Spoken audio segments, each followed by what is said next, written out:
Een van Suid-Afrika se mees bekende en suksesvolle golfspelers van die afgelope 20 jaar, Ernie Els, is die gasheer en ambassadeur van die SA Ope Golfkampioenskap.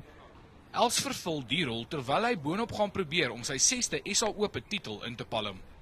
Obviously is great. Ek meen dat die spelers, ek die spelers se backing het is great regtig. En jy weet ons kom ook 'n lang pad saam. Jy weet van die ouens, ons speel van junior daar af saam golf en van die jonger ouens wat ek nou sien deurkom is ongelooflik om hulle te sien speel. Golfspelers sê die Glendower golfbaan se Riefveld gaan vanjaar die grootste uitdaging wees in die 104de Ope toernooi. Jy weet 'n paar keer is die balle 100 meter voor in die raf en dan kom jy daar dan soek jy vir die bal. Jy weet so ek hoop hulle het 'n paar spotters hier buite hierdie jaar. Anders gaan hierdie rondes gaan dit baie lank vat. Maar die greens en die dinge is net fenomenaal. Dit is die ding met die week. Ek meen raf is 'n faktor, jy weet. Ek meen maar hy's patchy hier en daar. Nie so erg nie, maar as jy op die regte plek slaan kan jy fyn wees.